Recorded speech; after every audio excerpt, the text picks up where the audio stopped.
Hello aspirant, स्वागत है आपका डब्ल्यू एच ऑर्डन की next poem the unknown citizen में। अननोन सिटीजन एक्चुअली एक पोएम लिखी गई थी फर्स्ट वर्ल्ड वॉर के बाद। द अननोन सोल्जर उसकी ये पैरोडी है। पैरोडी आप जानते होंगे कि जो असली रचना रहती है ओरिजिनल, उसका मजाक बनाना टाइप।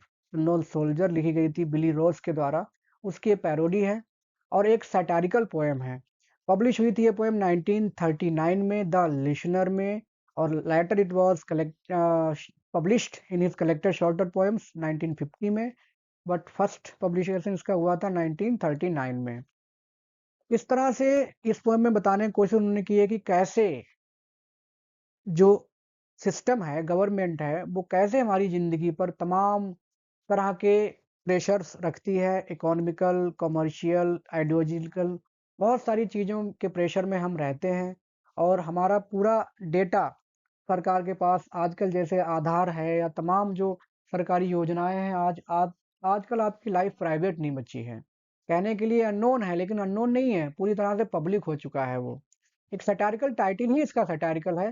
कहने के लिए अननोन सिटीजन है, लेकिन सरकार को सब कुछ उसके बारे में पता है। जिस तरह से हमारे बारे में जानकारी सरकार इकट्ठी कर लेती है, तमाम डेटा कभी तमाम मांगे जाते हैं, तो ठीक उसी तरह से हम अननोन नहीं बचे हैं। सिर्फ ये सैटारिकल टाइटल है इस पोएम का। तो लेट्स बिगिन। वो कहते हैं कि he was found by bureau statistics to be one against whom there was no official complaint. अब है अननोन, लेकिन जो ब्यूरो ऑफ स्टैटिक्स है, उन्होंने पता कर लिया है कि एक ऐसा व्यक्ति है अननोन सिटीजन जिसके बारे में कभी कोई ऑफिशियल कंप्लेंट हुई नहीं है। वो बहुत ही सीधा सच्चा इंसान है और उसके खिलाफ आज तक किसी ने कोई कंप्लेंट नहीं की है। तो अगर वो अननोन है तो पता कैसे चला? पूरा रिकॉर्ड इनके पास है। उसके रिकॉर्ड देखने के बाद ही ब्यूरो ऑफ स्टैटिस्टिक्स ने बोला है कि उसके खिलाफ कोई शिकायत आज तक हमें नहीं मिली है। And all the reports on his conduct, उसके आचरण की सारी रिपोर्ट्स इनके पास हैं, गवर्नमेंट ऑफिसर्स के पास हैं। और वो इस बात से सहमत हैं कि that in modern sense of old fashioned word, कि पुराने जमाने के वर्ड में जो कहते हैं कि वो क्या है, ही वॉज ए सेंट। वह एक साधु जैसा व्यक्ति था, एक सन्यासी जैसा व्यक्ति था, बहुत सीधा सच्चा। तो पूरी जानकारी सरकार ने उसके बारे में जुटा रखी है और है वो unknown citizen. For in everything he did he serve the greater community. और उसने जो जिस समाज में वो रहा है, उस समाज को उसने बहुत अच्छे से सर्व किया है, बहुत अच्छे से सेवाएं की हैं, क्योंकि वो एक खुश मिजाज और लोगों में मिलने जुलने वाला इंसान है। Except for the war till the day he retired, सिर्फ युद्ध में भाग लेने के लिए ही उसने कभी अपने काम से छुट्टी ली थी। Till the day he retired he worked in a factory and never got fired. उसने किसी कारखाने में काम किया था, कभी भी छुट्टी नहीं ली, कभी उसको नौकरी से निकाला नहीं गया, क्योंकि उसका आचरण बहुत अच्छा था, वो बहुत मेहनती था। सिर्फ उसने तभी छुट्टी ली जब वो युद्ध में लड़ाई लड़ने गया। बट सेटिस्फाइड हिज एम्प्लॉयर्स, उसने अपने मालिकों को हमेशा सेटिस्फाई रखा। फज मोटर इंक्स, ये उस कंपनी का नाम है जहां उसने कारखाने में काम किया था। Yet he wasn't a scab और ऑड इन हिज व्यूज, फिर भी उसके विचार ऐसे नहीं थे। स्कैब का मतलब क्या होता है? एक ऐसा एम्प्लॉई जो कि दूसरों से उसकी ना बनती हो या यूनियन का विरोध करता हो, ऐसा नहीं था। ही वॉजंट, ऐसा नहीं था। वो सबके विचारों से उसके विचार मिलते थे, और जब कभी भी हड़ताल हुआ करती थी तो यूनियन को सपोर्ट करता था। तो कुल मिला के सारी जानकारी सरकार ने उसके बारे में इकट्ठी कर रखी है और नाम दिया गया है unknown citizen. For his union reports that he paid his dues, और जो यूनियन में रिपोर्ट्स थी उसके पास, सारी रिपोर्ट्स देख रखी इन्होंने। वो हमेशा अपने उधार चुकता कर देता था, किसी का भी उसके ऊपर कोई पैसा नहीं था।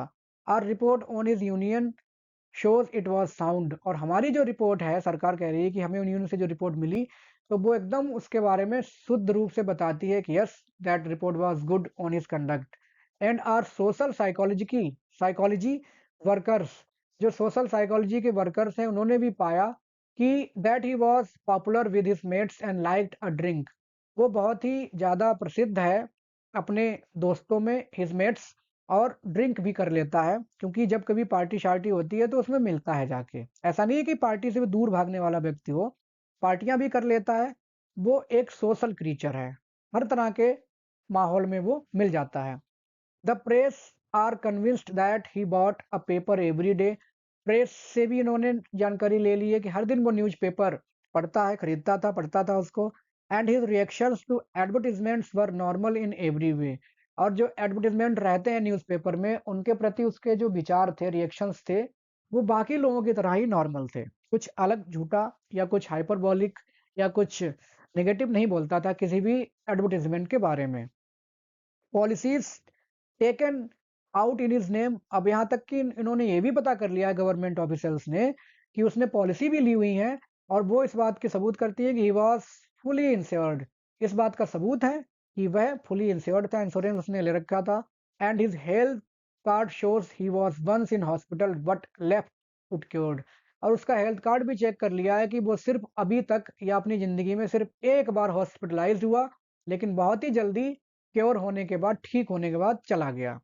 तो डब्ल्यूएच ऑर्डर ने एक सैटारिकल पोएम लिखी है। नाम तो है अननोन सिटीजन, लेकिन सरकार को उसके हेल्थ, उसके इंश्योरेंस, उसके सोशल गैदरिंग, उसके वर्क और उसके सारे रिकॉर्ड्स के बारे में पूरी जानकारी सरकार ने ले रखी है। तो किस तरह से गवर्नमेंट या जो इंस्टीट्यूशंस होते हैं, वो किस तरह से हमारी प्राइवेसी को भंग करते हैं, ये डब्ल्यूएच ऑर्डर ने बताने की कोशिश इस पोएम में की है। नेक्स्ट देखते हैं, both producers research and high grade living declare. अब ये और कोई ऑर्गेनाइजेशन है जिनसे ये रिसर्च करते होंगे लोगों की जिंदगी पर। वो बताते हैं कि he was fully sensible to the advantage of instalment plan.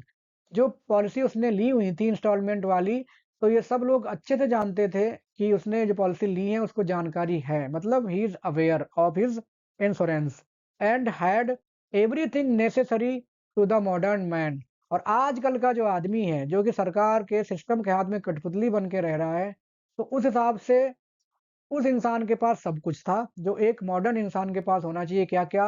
A phonograph, a radio, a car, a Frigidaire, ये सारी चीज़ें जो लग्ज़रियस लाइफ़ या लग्ज़रियस भी नहीं है, आजकल बहुत ज़्यादा लग्ज़री नहीं बची इन सब चीज़ों में। कह सकते हैं कि एसेंशियल हो चुकी हैं आजकल सोशल स्टेटस में, वो सब उसके पास थी। Our researchers into public opinion, ये जो नाम आ रहे हैं ये सारे गवर्नमेंट इंस्टीट्यूशंस हैं जो लोगों की ज़िंदगी में जासूसी टाइप कर रहे हैं, सबके बारे में पता कर रहे हैं। तो पब्लिक ओपिनियन के जो रिसर्चर्स हैं वो कहते हैं कि आर कंटेंट इस बात से सहमत थे, संतुष्ट थे कि that he held the proper opinions for the time of the year, कि उसकी जो ओपिनियंस हैं वो मौसम के बारे में एकदम अच्छी रही हैं, कभी वो उल्टा-सीधा नहीं बोलता था। व्हेन इसके अलावा पब्लिक ओपिनियन का मतलब ये भी है कि सरकार के बारे में कौन क्या बोलता है। जैसे हमारे पास भी कई बार आजकल लिंक आते रहते हैं, सर्वे करिए, माई गवर्नमेंट का सर्वे करिए, या कभी यूट्यूब हम खोलते हैं तो उस पर भी आता है कई बार कुछ कि आप सर्वे करिए, आप क्या सोचते हैं इस किसी एडवर्टाइज़मेंट के बारे में। तो ये एक तरह से देखा जाए, आप जियो सिनेमा पर कोई क्रिकेट मैच देखिए या कोई मूवी देखिए, तो वहाँ पर भी कोई ना कोई क्वेश्चन आपसे पूछ लिया जाता है। तो ये क्या है? ये एक तरह से डेटा कलेक्शन का ही तरीका है, और ये सारे डेटा कलेक्शन करती हैं कंपनियां, गवर्नमेंट, और अंततः उसी हिसाब से हमारी ज़िंदगी को ट्रीट करती हैं एक एज कमोडिटी, कि हमारा ये कमोडिटी है, हम इससे कितना ज़्यादा कमाएं, कितना ज़्यादा फ़ायदा उठाएं। तो ये सब तरीका है उधर पैसा कमाने का, और अल्टीमेटली इन सब चीज़ों को एनालाइज करके वो हमसे फ़ायदा ही उठाते हैं किसी न किसी सेंस में। व्हेन देयर वाज पीस, जब कभी शांतिमय माहौल हुआ करता था, ही वाज फॉर पीस, तब वह शांति प्रिय इंसान था। And when there was war, और जब कभी लड़ाई हुई, ही वेंट, तो वो लड़ाई में भी शामिल होने चला गया। मतलब he was a perfect citizen, perfect citizen था, हर मामले में सरकार का, समाज का साथ देने वाला। ये लाइन इंपॉर्टेंट है, थोड़ा इसको आप याद रखेंगे। When there was peace he was for peace, when there was war he went. He was married and added 5 children to the population, शादी की उसने और 5 बच्चे पैदा किए। जो जनसंख्या में उसका योगदान कितना रहा? 5 बच्चों का। ये कुछ ज़्यादा हो गए हैं, वैसे आजकल लोग इतने ज़्यादा नहीं करते। 1930 की बात है तो ठीक है, 5 उस समय रहते होंगे, आजकल कॉन्सेप्ट चेंज हो गया है। आजकल लोग सिंगल चाइल्ड पॉलिसी को भी अपनाने लगे हैं कि एक है तो काफ़ी है। Which our eugenist says was the right number for a parent of his generation। हाँ, वही बात आ गई कि उस समय जनरेशन के हिसाब से ये 5 बच्चों का जो नंबर था, ये एकदम सही था, सटीक था। And our teachers report that he never interfered with their education. Teachers से भी रिपोर्ट ले आए उसके कंडक्ट के बारे में, तो टीचर्स ने बताया कि हाँ, वो बहुत अच्छा स्टूडेंट था और कभी भी उसने हम लोगों से विवाद नहीं किया, कभी भी हमारे ज्ञान को उसने इंटरफेयर नहीं किया कि नहीं सर आप गलत बता रहे हो, मैम आप गलत बता रहे हो, ऐसा कभी नहीं हुआ। उसने अपने टीचर्स के ज्ञान का कभी भी डिसरिस्पेक्ट नहीं किया, हमेशा उनको सम्मान दिया। वॉज ही फ्री, क्या वो आज़ाद था? वॉज ही हैप्पी, क्या वो बहुत ज़्यादा खुश था? The question is absurd. अब ये पूछना बेतुका है। अभी आप समझ ही गए होंगे ओवरऑल ये बेतुका क्यों है, क्योंकि इतनी जानकारी सरकार के पास है उसकी, इसमें भी पीछे स्टेंजास में भी सारी जानकारी सरकार ने उसके बारे में जुटा रखी है। तो was he free? Definitely not. वो फ्री नहीं था। क्या वो बहुत खुश था? Definitely not. और ये पूछना बेतुकी बात है, इसको आप खुद ही जान लीजिए कि क्या वो कैसा था, उसकी जिंदगी कैसी थी।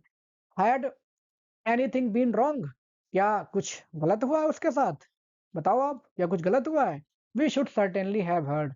अगर कुछ गलत हुआ होता तब भी हमें पता चल गया होता, क्योंकि उसकी पूरी लाइफ ही पब्लिक है। भले ही वो अननोन है लेकिन लाइफ पूरी पब्लिक है उसकी। तो कुछ उसके साथ गलत नहीं हुआ, अगर हुआ होता तो हमें पता चल जाता।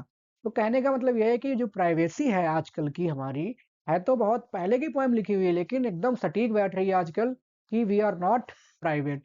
आज हम खुद ही कई बार अपने सोशल मीडियाज़ पे अपने पिक क्लिक करके अपलोड कर देते हैं, कहीं कुछ कर देते हैं।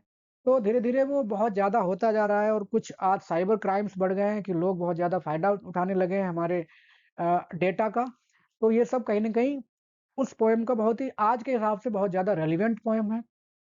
उम्मीद है आपको ये पोएम समझ आई है। आप चैनल को लाइक, सब्सक्राइब, शेयर कर सकते हैं if you find it useful. Thanks for watching.